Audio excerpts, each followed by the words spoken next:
여러분 안녕하세요. 홍민희입니다. 흔히 갱년기 하면은 여성을 떠올리게 되는데 남성분들도 갱년기가 있다는 사실 여러분들 아시나요? 자, 그런데 자신이 갱년기인지도 잘 모르는 남성들도 많고요. 원인을 알 수 없는 몸의 변화를 느끼고도 그냥 대수롭지 않게 넘기는 남성분들이 많다고 합니다. 30대 후반부터 남성 호르몬이 감소되기 시작해서 50대부터는 넘어가게 되면 남성 갱년기가 찾아오게 되는데 요즘에는 생활 습관도 변화되고요. 음주나 흡연 그리고 스트레스에 의해서 남성 갱년기 증상이 앞당겨질 수도 있다고 합니다. 자, 남성 갱년기 증상 중에 주요한 증상으로 먼저 성기능의 저하를 들 수 있는데요. 병원 치료와 함께 극복하려는 노력이 중요하겠죠. 그래서 오늘 이 시간 그에 따른 이야기 나눠볼까 합니다. 남성 갱년기의 대표적인 증상 발기부전에 대해서 도움 말씀 주실 박성훈 비뇨기과 전문의 나오셨습니다. 안녕하세요. 안녕하십니까? 네, 오늘 남성분들의 말 못할 고민 지금 방송 보고 계시는 분들도 많을 텐데 다양한 정보 나눠보도록 하겠습니다. 자, 그럼 지금부터 본격적인 이야기 나눠보도록 하겠습니다. 남성 성기능 되찾기 프로젝트 시작합니다.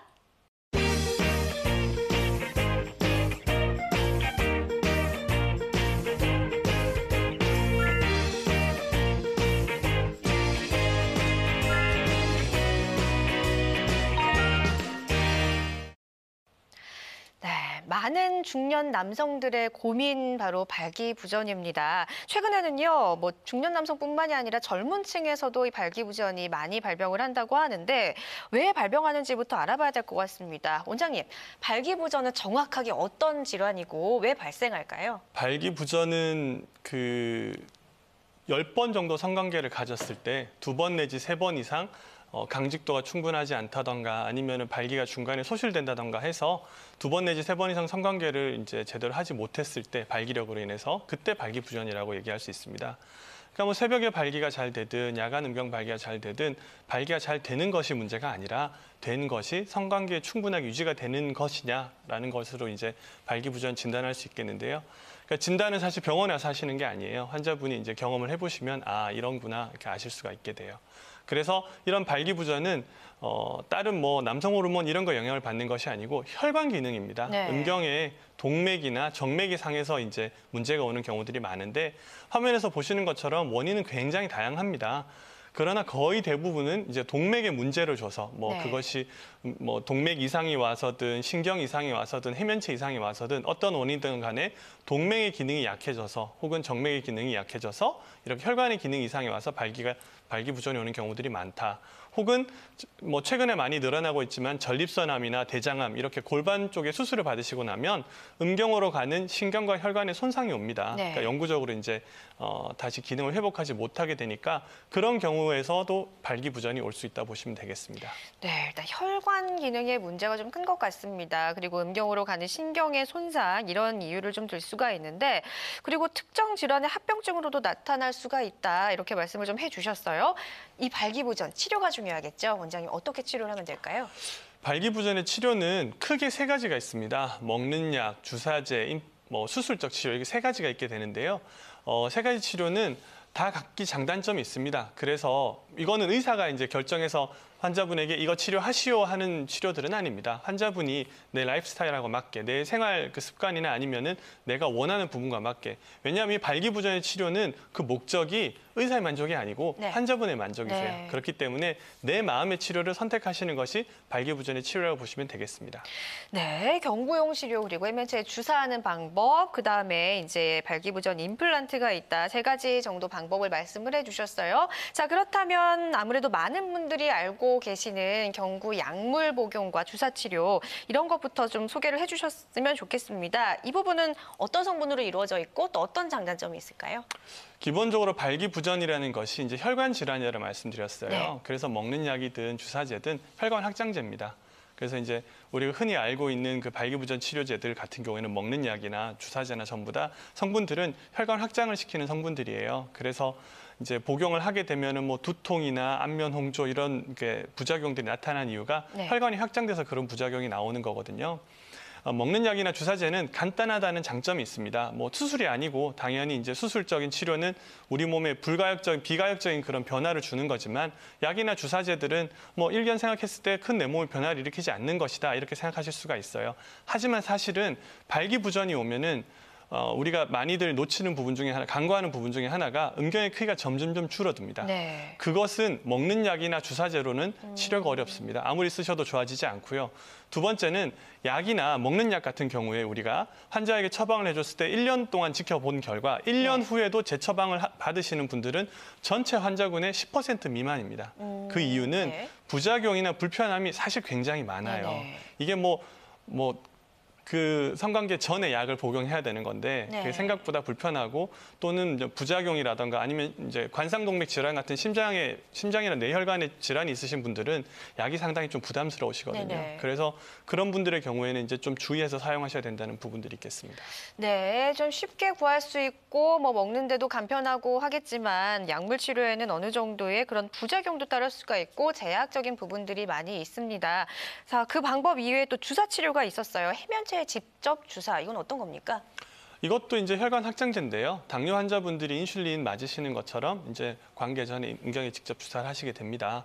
근데 주사제는 보통 이제 저희가 3가지 약물을 섞어서 쓰거든요. 네. 다 혈관 확장제들인데 각기 약을 하나만 썼을 때는 부작용이 너무 크기 때문에 결국 부작용이라는 것은 약에 대한 내성이 높아지고 그리고 음경 해면체가 손상을 입어서 단단하게 변합니다. 그러면서 크기가 줄어드는 걸 얘기하는데 이 부작용을 줄이기 위해서 3가지 약물을 섞어놨어요. 네. 그러나 부작용을 줄인다는 것이지 없는 건 아닙니다. 그렇기 때문에 아마 사용해 보신 분들은 이제 거의 다 잘 아시는데 반복적으로 사용하기가 힘들어요. 네. 주사를 찔러 넣어야 되잖아요. 근데 네. 제대로 못 찔러 넣는 경우들도 있고 혹은 잘 쓴다고 하더라도 점점 음경의 크기가 줄어들게 됩니다. 예. 이 음경의 크기는 남자한테는 굉장히 중요한 부분 중에 하나예요. 네. 우리가 치료하면은 이렇게 이제 크기가 작아지는 걸 모르고 주사제를 계속 사용하실 수 있지만 아시고 나면은 내가 주사제 괜히 사용했어 이렇게 네. 얘기하시는 분들을 종종 볼 수 있습니다. 네, 이렇게 해서 경구, 약물 치료, 주사 치료까지 확인을 해봤는데 또 한 가지 방법이 있었습니다. 임플란트. 보통 임플란트 하면 저는 치과부터 지금 생각이 나거든요. 네, 근데 그렇죠. 이런 발기부전에도 임플란트 치료가 가능한 건가요? 네, 맞습니다. 그래서 이제 임플란트 치료라는 것이 아까 말씀드렸던 3가지 치료법 중에 하나인 수술적인 치료입니다. 그래서 이제 신체 내부에 보이지 않게 실린더, 임플란트가 들어가게 되는 겁니다. 그래서 이제 펌프가 음낭에 위치해서 다 가려져 있습니다. 그래서 펌프를 누르게 되면은 이제 이게 힘이 들어가게 되고요. 다 사용이 끝나고 나면은 이제 물을 빼서 이제 네. 자연스러운 상태로 돌리는 건데요. 치아 임플란트하고 굉장히 유사합니다. 네. 우리 몸에 이식되는 모든 이제 인공물들은 다 저희가 임플란트라고 부르는데 치아가 하는 것처럼 뜯고 씹고 맛보고 즐기고 똑같죠. 임플란트를 하셔도 침 나오고 음식 삼키고 똑같은데 음경 임플란트 또한 오로지 발기력만 돌려드립니다. 그래서 네. 음경의 감각, 사정, 오르가즘, 소변 보시는 거 전후로 차이가 없게 됩니다. 화면을 보시게 되면은 이게 임플란트 이제 원리를 설명드리는 건데요. 네. 그래서 음낭에 감춰진 저 펌프를 누르시게 되는 겁니다. 그러게 되면은 이제 힘이 이제 들어가게 되는 거죠. 그래서 힘이 들어간 상태에서 사용이 끝나시고 나면은 펌프 바로 위에 있는 버튼을 눌러서 이제 다시 자연스러운 상태로 돌린다고 보시면 됩니다. 네. 비유를 들어드리자면 자전거 타이어에 바람 넣듯이 네네. 내가 이제 원하는 만큼 압력을 조절하실 수 있다 보시면 되겠습니다. 네, 일단 펌프도 보이고요. 뭔가 많은 것들이 내부에 들어가 있는 수술인 것 같아요. 네네. 자, 이렇게 해서 자연스러운 모습으로 환자의 만족도가 높다라는 말씀을 좀 해주셨는데요. 팽창형 임플란트 삽입술 어떤 특징들이 있는지 한번 정리해 볼까요? 네, 팽창형 임플란트 수술은 근본적인 치료가 가능하다는 겁니다. 그래서 더 이상 약을 복용하시거나 주사를 맞거나 이런 번거로움이 없으시다는 게 있겠고요. 두 번째로는 전혀 기능에는 거의 대부분 차이가 없게 됩니다. 그래서 이전에 있었던 감각이나 사정, 오르가즘 이런 것들은 더 좋아지지도 나빠지지도 않습니다. 똑같이 유지된다 보시면 되고요. 임신을 목적으로 수술을 받으시는 분들도 그래서 종종 있으십니다. 내구성이 뛰어나고 환자 만족도가 높다.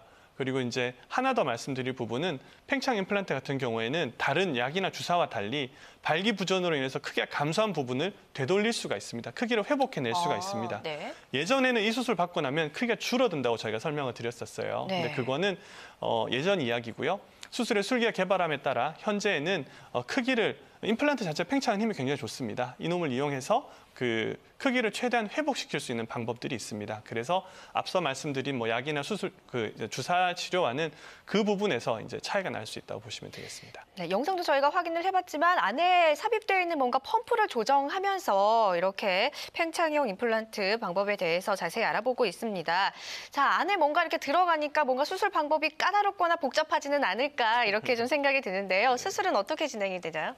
사람 몸 안에 뭔가 임플란트를 이식하는 수술들은 수술 시간이 길어서는 안 됩니다. 네. 왜냐하면은 수술 시간이 길어지게 되면은 가장 골치 아픈 합병증의 감염률이 높아지게 됩니다. 그렇기 때문에 일단 수술 시간이 짧아야 된다는 게 포인트고요. 두 번째는 이거는 죽고 사는 문제로 큰 수술 받으시는 게 아니에요. 그래서 환자분이 원하는 부분에 대해서 만족도를 느끼기 위한 치료이기 때문에 최대한 환자분들의 편의를 고려해서 수술을 진행해야 되는 게 맞다고 저는 생각합니다. 네. 그래서 수술 자체도 국소 마취로 당일 외래 수술로 수술을 완료하게 됩니다. 그리고 수술을 한 후에는 이제 뭐 회복실에서 국소 마취로 수술하셔서 바로 이제 뭐 그날 걸어서 들어가셨다 걸어서 나오신다고 보시면 됩니다. 수술 직후에는 2시간 정도 이제 휴식을 취하셨다가 다음 날 오셔서 외래에서 이제 소독받고 댁으로 가신다고 보시면 되겠습니다. 네, 우리가 예우가 좋았던 실제 치료 사례를 통해서 임플란트 삽입술에 대한 자세한 이야기 나눠보도록 하겠습니다. 사례 보시죠. 51세 남성분의 사연입니다. 최근 2, 3년 사이 부적 힘이 약해지고 성욕도 많이 감소했습니다. 나이가 들면서 그러려니 하고 생각하고 지냈는데 부부 사이도 점차 소원해지고 남자로서 자신감도 줄다 보니 좋아하던 등산이나 동창 모임도 자꾸 꺼려집니다. 약이나 주사는 번거롭고 효과가 미미했습니다. 저 같은 경우도 좋아질 수 있나요? 네, 자, 이 부분은 이분께서는 약물 치료와 주사 치료도 해봤지만 효과가 별로 좋지 않았습니다. 이분은 자신감이 굉장히 많이 떨어지신 경우 같아요. 심리적인 굉장히 그런 부담감이 크신 것 같은데요.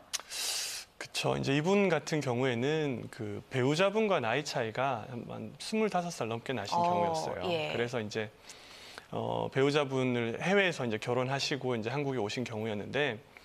환자분이 이제 진료실 들어오실 때부터 굉장히 스트레스를 많이 받으셨어요. 네. 사실 이게 이제 몸의 병이잖아요. 이제 밑에 네네. 쪽 병인데 이분 같은 경우에는 더 큰 문제가 생긴 게 이제 부부 관계 네. 자체도 문제가 생긴 거예요. 그러니까 이분이 이제 그 자기가 와이프는 굉장히 나이가 어리시니까 뭐 20대 초반이니까 아이를 가지고 싶어 하죠. 그래서 이제 자주 이제 네. 관계를 원하시는데 뭐 3번에 한 번도 잘 안 되고 4번에 한 번도 잘 안 될 때마다 와이프 배우자분이 이렇게 자기를 쳐다보는 눈을 견디기 힘들다. 그 눈빛이 견디기 힘들다 이런 표현을 쓰시더라고요. 네. 이건 뭐 그 남편을 원망하는 눈빛이 아니에요. 안타까워한다거나 뭐 여러 가지 복잡한 감정을 가지고 이제 쳐다보시는데 그러다 보니까 자기가 와이프 되게 참한 분이신 것 같아요. 제가 얘기를 들어봐서는 만나뵌 적은 없지만 근데 자기가 의처증이 생기는 것 같더래요. 네. 와이프가 내가 이걸 못 만족시켜 주니까 다른 혹시나 그런 게 있는 게 아닐까 걱정도 되고 이분이 그러니까 원만하던 부부 관계조차 소원해지는 거예요. 자꾸 그것 때문에 자기가 스트레스를 받는 거예요. 그러니까 결국 이 경우를 보면 아시겠지만은 밑에 쪽 병이 결국 내가 어떻게 느끼고 어떻게 생각하느냐까지 영향을 준 겁니다. 네. 그래서 발기부전이라는 질환은 뭐 웃어 넘길 그런 질환이 아닙니다. 실제로 굉장히 남성에게 자신감에 큰 영향을 미칠 수 있는 질환이에요. 그래서 제가 아나운서님께 질문을 드리고 싶은 게 네. 이 입장을 바꿔서 이분의 와이프가 됐다고 생각해 예. 보세요. 그러면 느낌이 어떠실 것 같아요? 저는 사실 이거는 질환이기 때문에 남자분께서 이렇게 생각하시는 것만큼 마음의 병까지 안 얻으셨으면 좋겠어요. 어느 정도 이해를 하면서 같이 넘어가고 극복해야 될 부분이라고 생각을 하거든요, 사실. 이렇게 부부들이 네. 같이 진료실에 오실 때 와이프들은 그렇게 얘기하시는 경우가 많아요. 네. 나는 괜찮아. 네, 나는 안 괜찮을 해도 것 괜찮아. 같아요. 난 예. 당신 그냥 이대로 살아도 돼. 네. 그럴 때 제가 항상 그 사모님들께 말씀드리는 게 이거는 사모님들을 위한 수술이 아니에요. 이거는 남자를 위한 수술인 거예요. 나를 위한 수술인 거예요. 쓰든 안 쓰든 내가 남자로서 그 유일하게 내가 남성성을 확보할 수 있는 부분은 내가 남자라는 가장 큰 이유 중에 하나가 바로 그 발기력입니다. 그래서 이분 같은 경우에는 좀 적극적인 치료가 도움이 되겠다. 약이나 주사 치료도 효과가 없고 그래서 팽창 임플란트 수술을 받으셨고요. 수술 중에 이제 수술하면서 똑같이 이제 크기 또한 최대한 이제 그 예전 크기대로 가장 회복을 하려고 노력했었고, 수술 이후에 이제 3개월, 6개월 지나면서 크기가 많이 회복이 되신 경우셨어요. 그래서 나중에 이제 환자분이 진료실에 오셨을 때 관계에 대해서 일단은 만족스러워 하시더라고요. 그래서 배우자분과 다시는 이제 자기가 그 생각을 안 하게 되더라. 네. 와이프가 자기를 쳐다보는 눈빛이나 이런 것들이 다시는 그런 눈빛을 느낄 수 없어서 굉장히 좋았다. 그런 얘기를 이제 해주셨었고요. 환자분은 이제 보면서 이게 단순히 발기부전이라는 것이 밑에 쪽이 아니라 내가 남자로서 얼마나 어떻게 느끼고 생각하느냐 이런 거에 영향을 크게 주는구나 알 수 있는 사례였습니다. 네, 일단 단순히 발기부전이 그냥 뭐 성욕 해소나 부부관계를 원만히 하기 위해서 치료를 해야 되는 것뿐만이 아니라 남성성 회복, 자신감 회복, 이 마음의 병 치료를 위해서라도 여러분들 문제가 있다면 꼭 전문의의 상담을 받으시고 이렇게 치료를 받아야 되는 부분인 것 같습니다. 자, 이렇게 중년의 발기부전 환자를 사례를 살펴봤는데요. 계속해서 다음 사례 살펴보도록 하겠습니다. 네, 이번에는 67세 남성분의 사연입니다. 전립선 암으로 3년 전 로봇 수술을 받았고 병원에서 전립선암은 치료가 잘 되었다고 했습니다. 요실금은 호전되어서 약간 남아있는 정도지만 발기부전은 차도가 없고 처방받은 약에도 반응이 적었습니다. 집사람은 괜찮다고 하지만 전립선암 수술 전에 누리던 남자로서의 삶을 되찾고 싶습니다. 저에게 맞는 치료법이 있을까요? 이분 같은 경우에는 이제 전립선암이라는 거는 진단이 어느 날 혈액 검사하니까 당신 전립선암 수치가 높소 해가지고 네. 조직 검사 받고 나는 이제 증상이 없어요. 본인은 뭐 전립선암 때문에 소변이 불편한 것도 아니고 뭐 밤에 자다 깨는 것도 아니까 아픈 것도 아니고 그래서 멀쩡히 잘 있다가 이제 전립선암 수술을 받으러 가시는 거예요. 그래서 전립선암 수술을 받고 났더니 점점점 6개월 처음에 이제 소변 누구나 다 요실금이 좀 발생하거든요. 네. 소변이 새는 거는 시일이 지나면 점점 좋아지셨어요. 근데 문제는 발기가 안 되고 소변 새는 게 약간 남아 있다는 거죠. 암에서는 살아남은 거예요. 환자분 같은 경우에 암에서는 살아남았지만 내가 수술 받고 나니까 옛날에 건강했던 내 삶은 아닌 거예요. 그래서 우리가 이제까지는 치료들이 보통 보면은 환자가 암에서 살아남는 거에 이제 굉장히 치중을 했다면은 지금부터 우리가 가야 될 방향들은 워낙 암 환자들이 많이 늘어나고 있으니까 암 치료 후에 이전의 삶을 되돌리는 것이 중요하지 않은가 이제 이렇게 저는 생각합니다. 그래서 이분 같은 경우에는 말씀드린 대로 이제 암 치료 전의 삶을 되찾고 싶으셨던 거예요. 네. 연세가 많다고 생각하실 수도 있어요. 뭐 지금 7세 남성분이시니까. 근데 사실 67세면은 요즘은 되게 젊은 나이시거든요. 그렇기 때문에 환자분은 이제 좀 더 적극적인 치료를 받고 싶어 하셨고 전립선암 수술을 하면서 모든 환자가 그런 건 아니고 수술이 잘못된 것도 아니지만 그 음경으로 가는 신경과 혈관 자체가 회복이 되지 않는 분들이 종종 있습니다. 네. 그래서 이분 같은 경우에는 이제 또한 거기다가 약간의 요실금이 남아 있으셨어요. 그러니까 소변이 약간씩 새시는 거예요. 뭐 크게 기침을 한다거나 아니면은 뭐 세게 뭐 공을 찬다거나 이랬을 때 약간씩 새시는 게 굉장히 불편했어요. 이유가 냄새 날까 봐. 다른 사람들이나 그러니까 약간 세면 냄새가 날 수 있잖아요. 거의 사실 안 나는 정도지만은 내 머릿속에 있는 거예요. 혹시나 내가 그럴까 봐 부끄러워 하시는 거예요.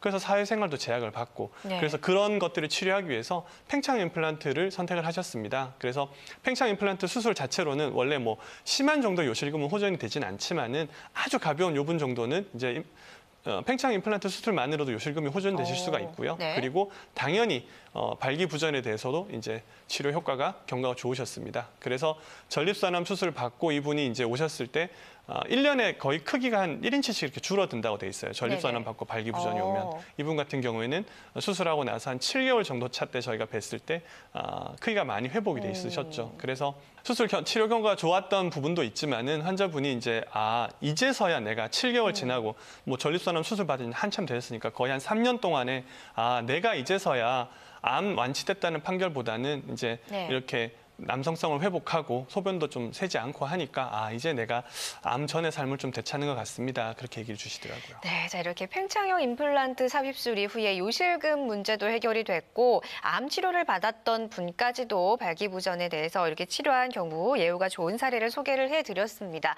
자 이렇게 암 수술 이후에 발생한 발기부전도 치료가 됐는데 구체적으로 이 팽창형 임플란트 삽입술 어떤 분들이 좀 도움을 받을 수 있을까요? 예, 화면에 보시는 것처럼 팽창 임플란트 삽입술은 발기부전이 있는 환자들 거의 대부분을 대상으로 한다 보시면 되겠는데요. 원래 수술 개발된 목적 자체가 사실 어떻게 보면 난치성 발기부전이라고 할 수 있는 합병증들이 지병이 있으신 분들 있잖아요. 네. 뭐 고혈압이나 당뇨나 뇌졸중, 뭐 심근경색 혹은 뭐 간부전, 신부전 뭐 이런 것들이 있는 분들 위해서 개발된 수술입니다. 그렇기 때문에 그 환자분들도 비교적 안전하게 수술을 받으실 수 있게 설계돼 있는 거고요. 더군다나 마취가 이제 국소 마취로 진행되다 보니까 마취로 인한 몸에 대한 큰 스트레스가 없습니다. 그래서 사실 거의 대부분의 환자들이 지병에는 이제 관련 없이 지병에 큰 무관하게 수술이라는 치료를 선택하실 수 있다고 보시면 될 것 같습니다. 아까 크기의 감소도 회복할 수 있다라고 말씀을 해주셨는데 이 팽창형 임플란트 이거의 특징들을 한번 살펴볼까요? 네, 수술 자체가 수술 시간 30분 내외로 이제 당일 외래 수술로 국소 마취로 진행되기 때문에 비교적 다른 수술에 비해서 이제 좀 더 간소한 편이다라고 보시면 될 것 같고요. 수술 받은 결과가 뭐 우리가 외양으로 봤을 때 뭐 거의 이해하기 어려울 정도로 뭐 수술 받고 사우나를 가신다고 하더라도 다른 사람들이 이렇게 뭐 봐서 잘 모르거든요. 그래서 잘 모를 수 있게끔 자연스럽게 이제 수술 결과가 그렇게 자연스럽다 보시면 될 것 같고요. 임플란트 자체가 이제 개선이 돼서 뭐 수술 후에 저희가 가장 이제 주의해야 되는 합병증인 감염을 줄이기 위해서 임플란트 자체 항생제 코팅이 가능해졌습니다. 그래서 뭐 수술 후 감염률이 매우 낮아졌다라고 보시면 될 것 같고요. 그리고 임플란트 자체 기구가 내구성이 좋아지고 또한 사용의 편리를 좀 더 고려했어요. 그래서 예전보다는 기구의 사용이 좀 더 용이해졌다. 이런 특징들이 있다고 보시면 되겠습니다. 네, 사용도 용이해졌고 그런데다가 수술 시간도 짧기 때문에 환자의 어느 정도 편의성과 그런 면이 쪽이 개선됐다는 점이 중요한 것 같습니다. 자, 그렇다면 팽창형 임플란트 이것도 어찌 보면 수술이기 때문에 부작용이 나타날 수도 있고 관리를 어떻게 하느냐에 따라 뭐 앞으로 뭐 예후는 달라질 수 있을 텐데 주의해야 할 점 어떤 것들이 있을까요? 네, 팽창형 임플란트 같은 경우에는 뭐 마찬가지입니다. 우리 몸에 이식된 임플란트들이 이제 다들 가장 크게 고민해야 되는, 우리가 걱정해야 되는 부작용들은 임플란트들은 딱 두 가지입니다. 첫 번째는 감염, 두 번째는 기계 고장입니다. 기계 고장은 앞서 말씀드린 것과 같이 10에서 15년 정도 저희가 지켜보면 대략 5% 정도의 기계 고장률을 보입니다. 굉장히 낮은 네. 이제 비율인데 그래도 고장이 날 수는 있습니다. 뭐 기기이기 때문에. 그러나 대체로 이 부품들이 하나, 두 개 고장나는 거라서 부품의 교체나 이런 거는 상당히 간단하다고 보시면 될 것 같습니다. 그리고 두 번째는 이제 감염, 염증이 생기는 경우인데 수술 전후로 병원에서 이제 치료 후에 말씀드리는 그런 관리 방법들이 있습니다. 뭐 네. 일정 기간 동안 금욕을 하시고 술이나 담배 조심하시고 이런 부분들이 있는데 그런 부분을 잘 지켜주신다고 하면은 특별하게 큰 문제가 생기지는 않습니다. 그리고 만약에 조금이라도 의심스러운 상황이 있다, 뭐 열이 나는 것 같다, 뭐가 좀 이상하다 그러면은 바로 해당 병원에 전화를 주셔서 항상 자기 증상을 확인해 보시는 게 좋습니다.